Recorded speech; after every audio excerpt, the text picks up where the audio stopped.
사랑합니다. 성도 여러분, 화요일 아침 냉천골의 아침 말씀 묵상 시간입니다. 이상기온, 여름부터 이야기를 했는데 겨울에도 이상기온이에요. 그죠? 지난 주말에는 포항 같은데, 경주 같은데, 제주도는 또 더 남쪽이니까 20도까지 올라가고 12월에 이렇게 더워도 되나 이런 문제들이 있는데, 하여튼 하나님 앞에 우리 참 많이 메어 달리고 회개하고 기도해야 되는 건 분명한 것 같습니다. 겨울이 추워야 되고요. 또 너무 폭염이나 또 강추위가 오는 것이 아니라 적절한 추위와 적절한 더위, 그리고 봄, 여름, 가을, 겨울이 분명하면 우리의 삶도 건강할 수 있고 자연도 건강하고 이 곡식들이나 추수도 참 많이 있을 수 있는데 지금 심각한 것 같아요. 어떻게 해야 되나 고민되기도 합니다. 아무튼지 우리 하나님 앞에서 또 우리는 이런 때에 어떻게 살아야 되는가, 계속 히브리서 말씀이 일상을 이야기하잖아요. 일상 속에서 우리라도 잘 살아내야 됩니다. 그리스도인들이 잘 살아내서 하나님 앞에서 주님 다시 오실 때까지 이 땅을 지켜야 되고, 주님이 이 땅에 다시 오실 그때에 진정 완전한 회복을 바라보며 그렇게 우리 믿음으로 살아가고 주의 축복을 누릴 수 있기를 소망해 봅니다. 말씀 봅시다. 히브리서 10장으로 갑니다. 이제 오늘부터는 히브리서 10장 1절부터 7절 말씀. 히브리서 10장 1절에서 7절 말씀. 율법은 장차 올 좋은 일의 그림자일 뿐이요 참 형상이 아니므로 해마다 늘 드리는 같은 제사로는 나아오는 자들을 언제나 온전하게 할 수 없느니라. 그렇지 아니하면 섬기는 자들이 단번에 정결하게 되어 다시 죄를 깨닫는 일이 없으리니 어찌 제사 드리는 일을 그치지 아니하였으리요. 그러나 이 제사들에는 해마다 죄를 기억하게 하는 것이 있나니 이는 황소와 염소의 피가 능히 죄를 없이 하지 못함이라. 그러므로 주께서 세상에 임하실 때에 이르시되 하나님이 제사와 예물을 원하지 아니하시고 오직 나를 위하여 한 몸을 예비하셨도다. 번제와 속죄제는 기뻐하지 아니하시나니 이에 내가 말하기를 하나님이여 보시옵소서, 두루마리 책에 나를 가리켜 기록된 것과 같이 하나님의 뜻을 행하러 왔나이다 하셨느니라.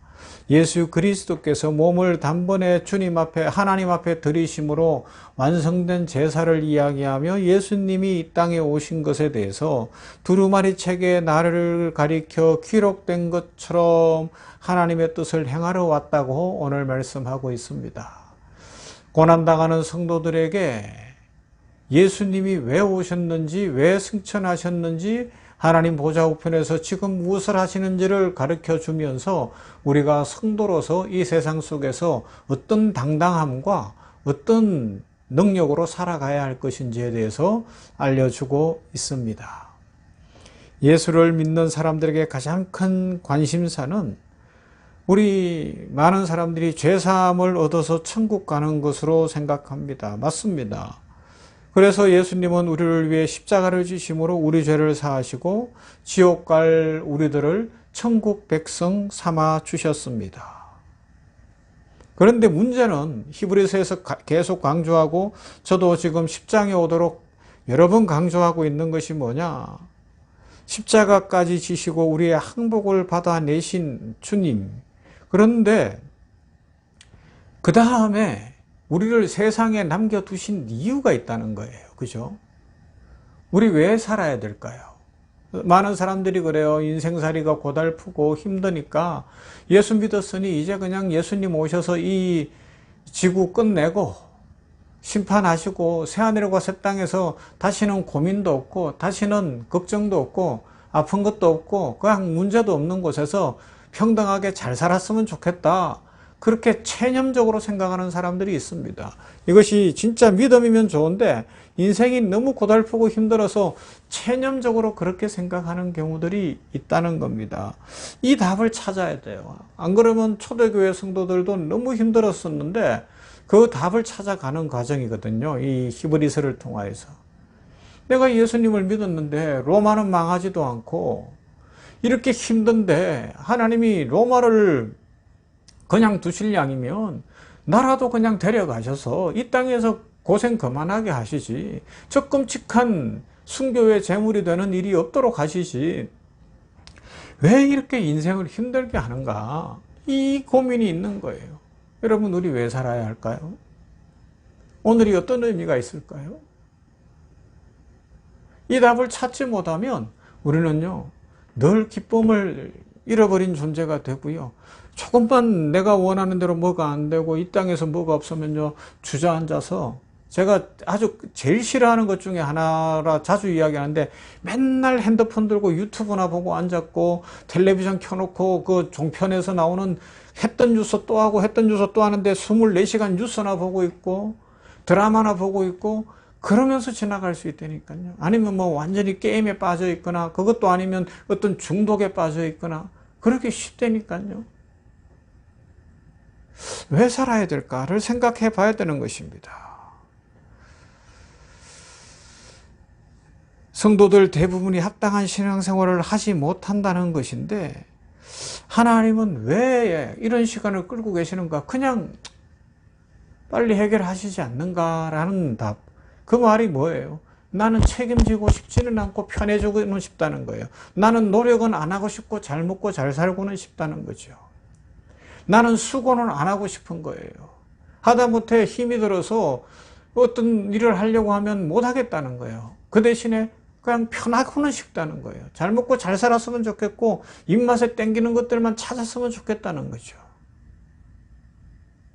이 어찌 해야 되냐는 이 문제가 제가 계속 강조하지만 우리 성도들의 삶에, 그러니까 우리 성도라는 것이 병원교회가 아니고요, 이 한국교회를 넘어서서 전 세계 성도들의 삶에 있어서 가장 중요하면서도 심각하고 실제적인 문제인 거예요. 예수님을 믿고 책임을 안 지려고 하는 거, 예수님을 믿고 현실을 내가 원하는 대로 편하게만 살려고 하는 것 말입니다. 다시 말씀드립니다. 히브리서 수신자들에게도 이와 같은 문제가 있었어요. 신앙생활을 하기 위해 여러 위험과 손해를 감수하며 살았습니다. 그런데 현실에 아무런 보상이 따르지 않는 거예요. 더 어려워지기만 하는 거예요. 이만큼 희생했으면 이제는 하늘에서 막 뭔가 금덩이라도 떨어지고 일이 팍팍 풀리고 로마는 물러가고 그랬으면 좋겠는데 그러지 않더라는 것입니다. 오히려 예수님을 믿는 것이 무엇인지도 모르는 것을 넘어서 예수님을 대적하기까지 하는 세상 권력과 부도덕한 사람들이 오히려 득세하고 교회를 핍박하고 뭐 성도들을 포갑하는 거죠. 그러니까 그들은 낙심해져 있었습니다. 그런데 그들에게 보내는 이 히브리서 편지가 전형적인 말로 위로를 안 해요. 너희 힘내라, 믿음을 지켜라, 인내라 이런 말 하지 않고 앞에서 살펴본 것처럼 8장에서 살펴보고 9장에서 살펴본 것처럼 뭐라고요? 예수님이 하늘 보좌 우편에서 대제사장으로서 너희를 지켜주시고 계시고 너희를 위하여 중보하고 계신다. 그러니 힘내라 그렇게 말씀하고 있습니다. 십자가는 분명한데 그 이후의 삶이 막막하죠. 소망과 약속이 주어졌으나 설명할 수 없는 현실에는 도움이 되지 않아서 답답할 때가 있습니다. 그러니 늘 예수님을 믿어도 얼굴이 찌푸둥하고 모르겠는 얼굴밖에 없는 거죠.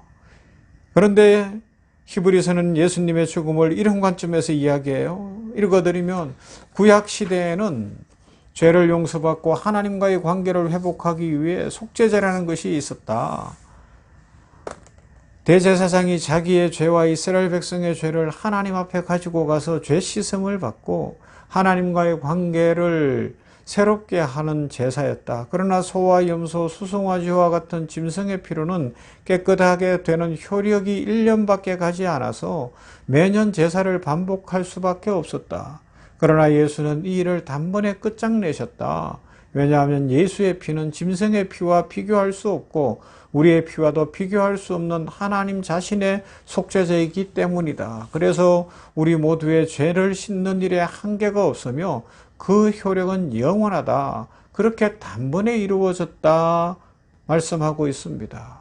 그래서 앞에서 살펴본 히브리서 9장 24절부터는 그리스도께서는 참것의 그림자인 손으로 만든 성소에 들어가지 아니하시고 바로 그 하늘에 들어가서 이제 우리를 위하여 하나님 앞에 나타나시고 대제사장이 해마다 다른 것의 피로 성소에 들어가는 것 같이 자주 자기를 드리려고 아니하실지니 그리하면 그가 세상을 창조한 때부터 자주 고난을 받았어야 할 것이로되 이제 자기를 단번에 제물로 드려 죄를 없이 하시려고 세상 끝에 나타나셨느니라 말씀하고 있습니다.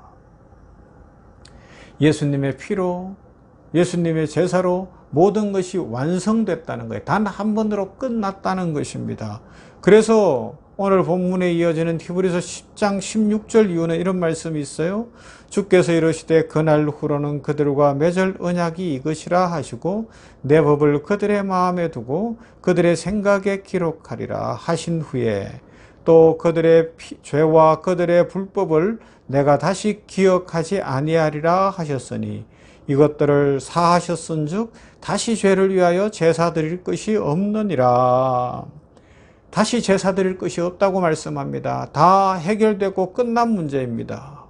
그러므로 우리들도요, 자꾸 십자가로 돌아가서 회개만 하려고 하지 말라고 이야기하고 있습니다. 강조하면 그렇습니다. 그러면요, 인간이기 때문에 회개를 해야 되지만 거기에 머물면 안 된다는 것입니다. 단번에 모든 죄 문제가 해결되었는데 우리는 그러면 그러죠. 왜 지금 안 데려갑니까? 아니면 지금 왜 팔자 안 고쳐주십니까? 왜 우리를 편하게 안 해주시고 우리가 원하는 대로 이 세상에서 왕노릇하고 이 세상에서 1등 되게 하시고 세상의 모든 부와 권력을 우리 예수 믿는 사람들이 갖게 안 하시고 왜 우리는 힘들게 살게 하십니까? 라고 자꾸 질문을 하려고 한다는 겁니다. 이 히브리서가 끝날 때쯤 이제 좀 이따가 히브리서 11장도 가볼 건데 그 믿음의 용사들, 믿음의 선진들도 살펴보면서 결국 지금 우리가 가지고 있는 이 가치관, 이 생각에 대한 답을 찾을 수 있기를 바랍니다. 저 파키스탄이나 이슬람권에 가면 파키스탄 언어가 우르두어인데 우르두어에서 크리스천은 뭐예요? 쥐새끼라는 표현하고 같이 쓰인다고 하잖아요.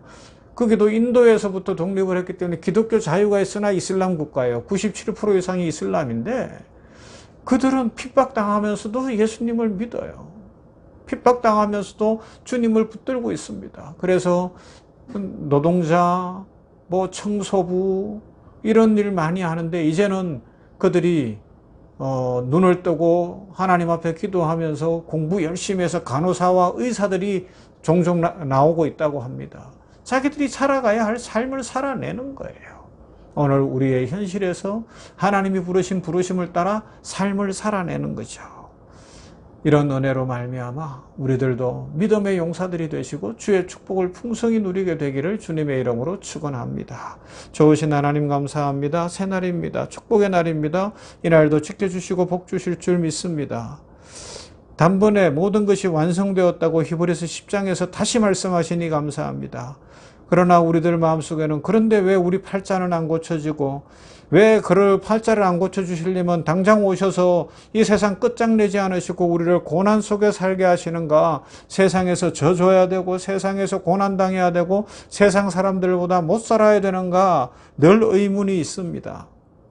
하나님, 히브리서 기자들에게도 그러나 이미 완성되었으니 이 고난 많은 현실 속에서 믿음으로 한번 살아보라 말씀하시니 우리들도 그 말씀 붙들게 하여 주시옵소서. 성탄하신 주님도 베들레헴 말구유로 오시고 낮아지시고 나사렛 몫으로 사셨는데 그 의미가 무엇인지 우리 인생이 무엇인지 믿음으로 사는 것이 무엇인지를 알고 하나님 안에서 바르고 참된 믿음의 삶을 살아가게 하여 주시옵소서. 우리 병원교회를 축복하시고 부흥을 주시되 가르치고 전파하고 치유하는 교회 되게 하시고 이 연말에 주의 은혜가 풍성케 하시며 성탄절 예배와 또 연말 기도회와 송구영신 예배와 내년 1월에 있을 신년 드림 기도회를 비롯한 여러 가지를 잘 준비하고 은혜가 넘치고 축복이 넘치며 무엇보다 성도들 한 사람 한 사람 믿음으로 이 한 해를 잘 마무리하고 하나님의 축복 속에 2024년을 맞이할 수 있도록 오늘도 복 내려 주시옵소서. 예수님 이름으로 기도하옵나이다. 아멘. 찬송합니다. 309장 목마른 내 영혼.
영광의 물결에 온전히